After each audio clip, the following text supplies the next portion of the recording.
Assalamualaikum warahmatullahi wabarakatuh. Apa kabar teman-teman hari ini? Semoga teman-teman selalu alhamdulillah, luar biasa, Allahu Akbar. Yes. Begitu pula dengan Bu Saada yang selalu bersemangat mengajar teman-teman dalam pelajaran bahasa persatuan kita, bahasa Indonesia. Nah, bagaimana teman-teman penilaian harian minggu lalu? Apakah sudah dikerjakan? Semoga teman-teman dalam pengerjaannya dalam keadaan fokus dan mandiri ya. Kali ini kita akan belajar materi baru, yaitu membandingkan dua teks petunjuk penggunaan dua alat yang sama. Wah, teman-teman sudah pada penasaran kan? Sebelum itu, Bu Saada akan berikan beberapa kesepakatan terlebih dahulu. Yang pertama, niatkan belajar karena Allah. Yang kedua, fokus dan tertib. Yang ketiga, pantang menyerah dan terus mencoba. Dan yang keempat, jika teman-teman sudah selesai menonton video, silahkan teman-teman tidak ada tambahan menonton video lain dari YouTube, dan teman-teman bisa mengerjakan tantangan yang sudah Bu Saada berikan. Seperti biasa, sebelum kita memulai pelajaran, kita alfazon terlebih dahulu. Alfazonnya kali ini ada di EduCandy. Nah, teman-teman, bagaimana alfazon kali ini? Semoga teman-teman semakin bertambah semangatnya ya. Nah, teman-teman, kita masuk ke materi ya.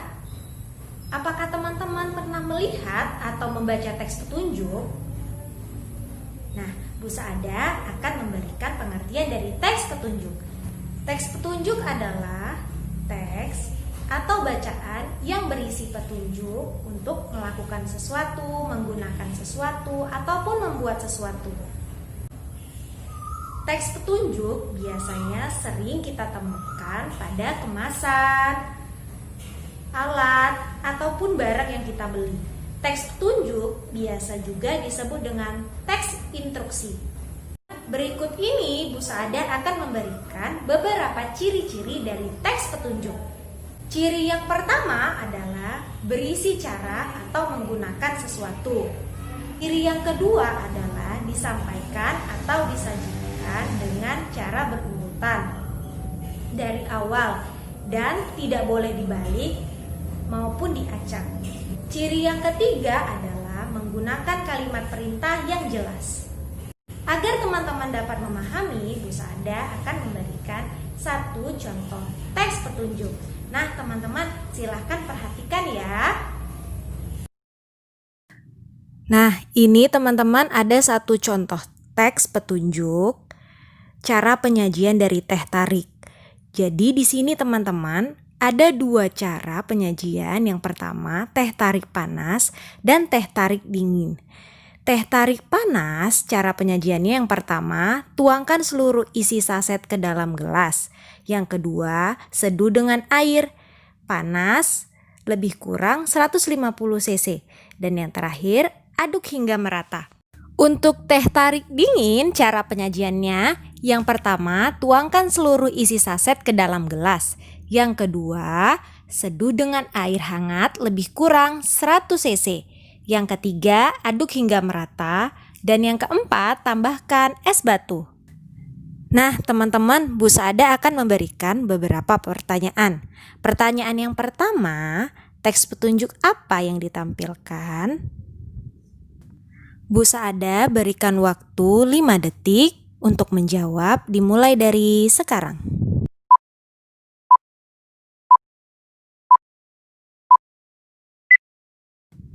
Nah, teman-teman, jawabannya adalah teks petunjuk yang ditampilkan adalah cara penyajian teh tarik.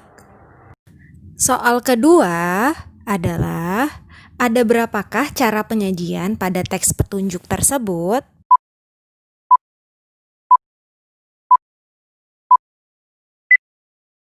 Jawabannya ada dua cara penyajian. Yang pertama, teh tarik panas, dan yang kedua, teh tarik dingin.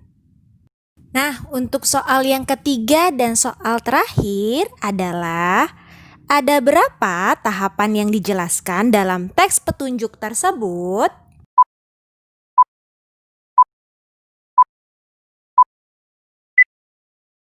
Jawabannya adalah untuk teh tarik panas ada 3 tahapan.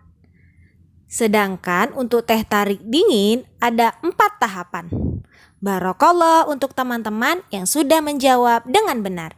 Yang belum menjawab dengan benar juga tetap semangat ya. Setelah ini Bu Saadah akan memberikan 2 contoh teks petunjuk dan membandingkan 2 teks petunjuk penggunaan 2 alat yang sama. Silahkan diperhatikan ya teman-teman. Teks petunjuk yang pertama adalah cara membuat kincir air dari botol bekas. Caranya yang pertama, potong botol bekas air mineral 1 liter. Ambil bagian yang rata kira-kira panjangnya atau tingginya 5-10 cm. Kedua, ambil 2 CD bekas dan spidol bekas yang sudah dikosongkan dan dibuang tutup atas bawahnya. Yang ketiga, masukkan spidol ke dalam lubang CD, dorong hingga tepi. Yang keempat, masukkan botol yang sudah dipotong, dilanjutkan CD yang kedua dimasukkan.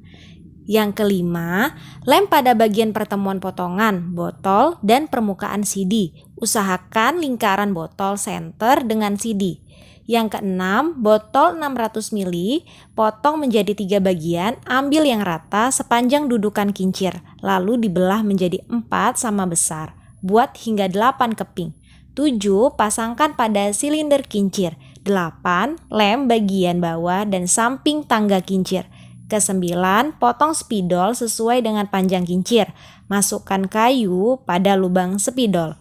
Yang terakhir, yang ke-10, berilah tiang penyangga dan talang saluran airnya. Jadilah sudah proses pembuatan kincir air dari botol bekas air mineral. Teks petunjuk kedua adalah cara membuat kincir angin dari botol bekas. Yang pertama, potong botol plastik hingga batas antara tutup sampai badan botol. Pada proses ini memerlukan bantuan cutter, maka lebih baik orang tua yang melakukan tahapan ini. Yang kedua, selanjutnya warnai bagian luar botol dengan cat semprot. Tapi perlu kehati-hatian dan gunakan masker agar anak-anak tidak menghirup bahan kimia dari cat semprot tersebut. Yang ketiga, potong botol secara vertikal dari batas sampai bagian dasarnya menjadi 6 bagian. Yang keempat, pada bagian dasar atau alas botol akan dibentuk menjadi 6 buah baling-baling. Yang kelima, selanjutnya lipat 6 bagian tersebut keluar agar membentuk kincir. Yang keenam, lubangi dasar botol menggunakan paku, lalu masukkan sedotan plastik ke lubang tersebut. Ketujuh, siapkan bambu sepanjang 40 cm dengan diameter 1 cm dan diberi hiasan pada bambu sesuai kreativitas anak-anak. Yang kedelapan, siapkan kawat yang cukup tebal dengan panjang 10 cm dan usahakan jika diameternya lebih kecil dari lubang sedotan dan ikat kawat pada ujung bambu yang menjadi pegangan kincir. Yang kesembilan, sisakan kawat, lalu atur agar bagiannya sedikit keluar. Lalu posisikan bambu dan kawat agar membentuk sudut siku 90 derajat.